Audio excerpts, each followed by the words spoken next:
कल के प्रसंग में हमने श्रवण किया था कि भगवान की चिंता को देखते हुए श्री उद्धव जी महाराज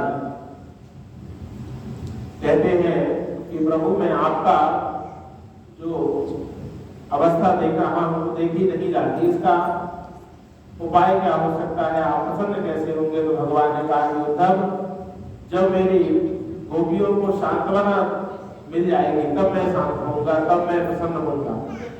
और तो मेरा संदेश लेके जाओ, क्योंकि मैं परसों का कह के आया हूं, परसों तक नहीं गया, तो अब मेरा संदेश लेकर तुम पहुंचो।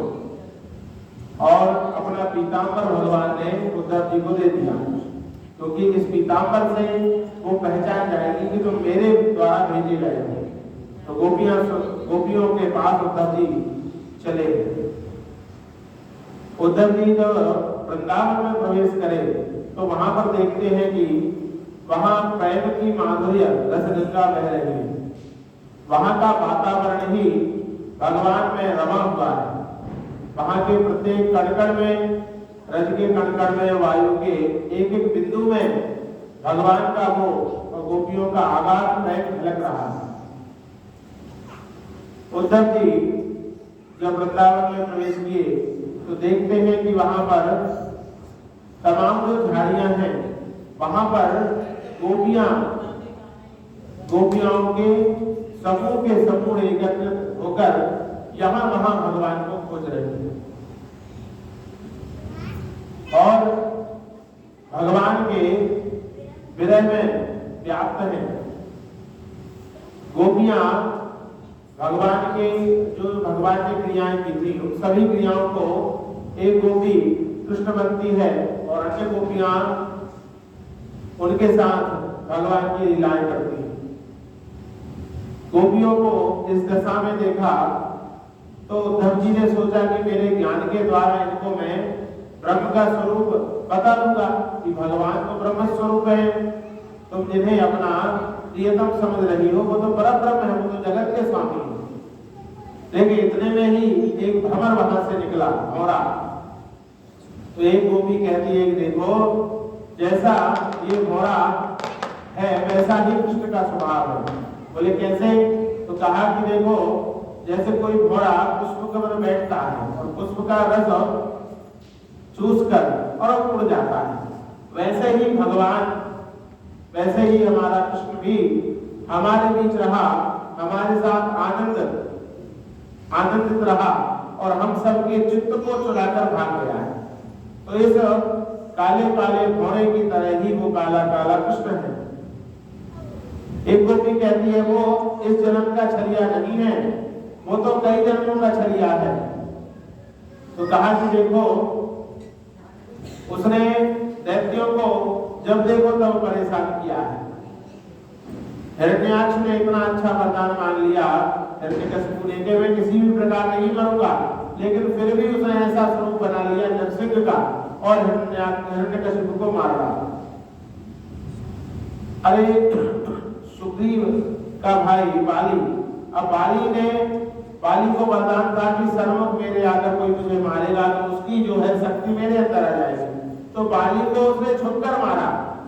ये रामावतार की कथा कही। तो उद्धव जी जो गोपियों को साधारण ग्वालियां समझ रहे थे, उन्हें ये ज्ञात हुआ कि ये तो भगवान के विविध अवतारों का भी ज्ञान रखती है। एक गोपी कहती है कि एक बार इसने वामन अवतार में राजा बलि को छला था, तो ये जन्म का छलिया है, आज का छलिया नहीं है।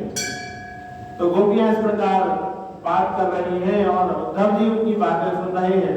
उद्धव जी समझ गए कि ये साधारण ग्वालियां नहीं है, साधारण गोपियां नहीं है, इनको तो भगवान के अनेकों जन्मों का ज्ञान है, लेकिन मात्र ये प्रेम के वशीभूत होकर भगवान के विरह में रो रहे हैं।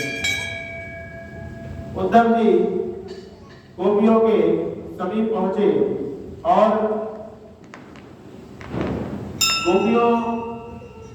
गोपियों से मिलना, उद्धव जी ने सोचा कि अभी मैं माता से और नंद बाबा से मिलूं, फिर गोपियों से बात करूंगा।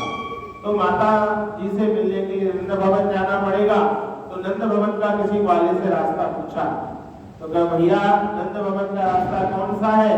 तो कहा कि ये जो तुम एक नदी बह रही है, ये जो देख रहे हो, इसी नदी के सहारे चले जाओगे तो तुम्हें नंद भवन का रास्ता मिल जाएगा।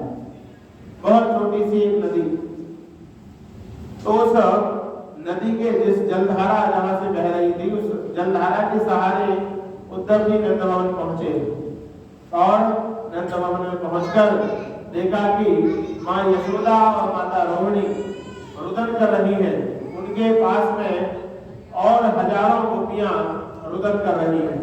तो उनके रुदन से जो अश्रु बह रहे हैं, उनसे वह जलधारा निकली है जो उद्धव जी जिस जलधारा के सहारे नंद भवन पहुंचे थे। इतना उन्होंने रुदन किया कि वो मानो एक नदी के रूप में उनका रुदन के जो अश्रु है वो बह चले।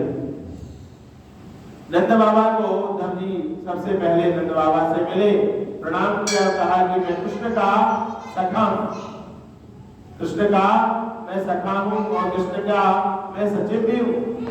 तो नंद बाबा को मानो कृष्ण ही मिल गए हैं, इस प्रकार लगा।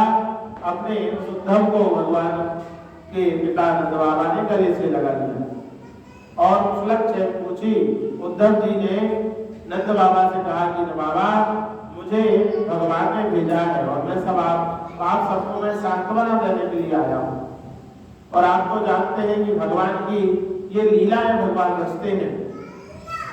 नंद बाबा को तो पहले भगवान के स्वरूप का ज्ञान था। तो कहा कि बेटा, मैंने यशोदा को बहुत समझाया है, लेकिन वो मान नहीं रही है कि वो परम परमात्मा था। अब तुम ही उसको बताओ कि वो कौन था।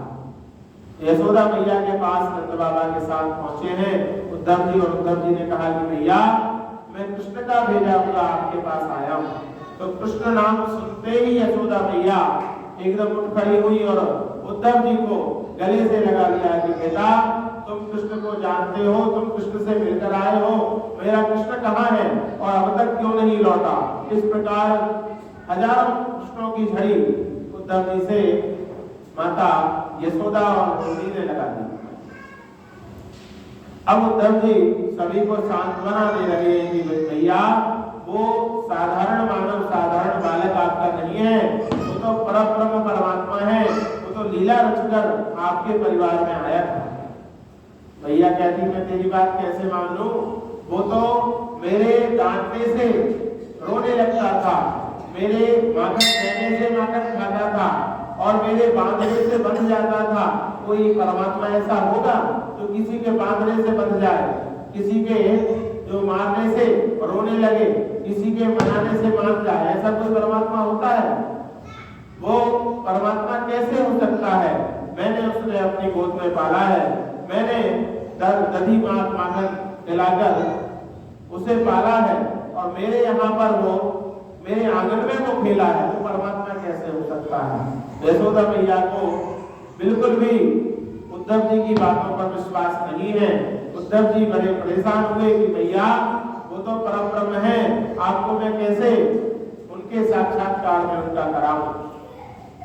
भैया ने उद्धव की बात नहीं सुनी और बहुत ही समझाने पर जब ज्ञान हुआ तब भैया को सांत्वना हुई कि अच्छा, जगदीश ने ही कृपा करके हमारे यहाँ पर हमारा आंचल स्वीकार किया था, हमारा आंचल स्वीकार किया था। अब उद्धव जी ने गोपियों की तरफ मुड़े और गोपियों को भी समझाने के लिए पहुंचे और लेकिन देखा कि गोपियों का जो अगाध प्रेम है, उस प्रेम में स्वयं उद्धव जी भी पड़ गए।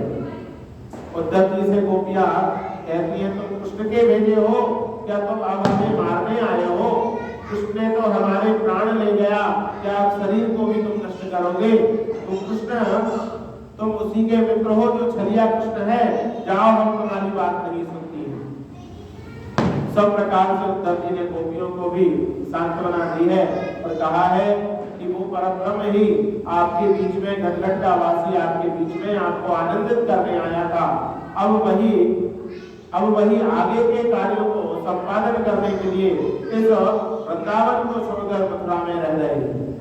तो गोपियों को समझाने गए उद्धव जी और गोपियों ने प्रेम का ऐसा पाठ पढ़ाया कि उद्धव जी को वृंदावन में 6 महीने बीत गए, लेकिन उनको ऐसा लगा कि मैं अभी अभी आया हूँ। और 6 महीने तक उद्धव जी उन गोपियों के चरण रेणु में पड़े रहे और भगवान की अगाध जो भक्ति गोपियों के अंदर है उसका दर्शन करते रहे। अब कल उद्धव जी क्या संदेश लेकर भगवान तक पहुंचेंगे इसका वृतांत कल सुनेंगे। श्री राधा रास बिहारी सरकार की जय। आइए छोटा सा भजन, उसके बाद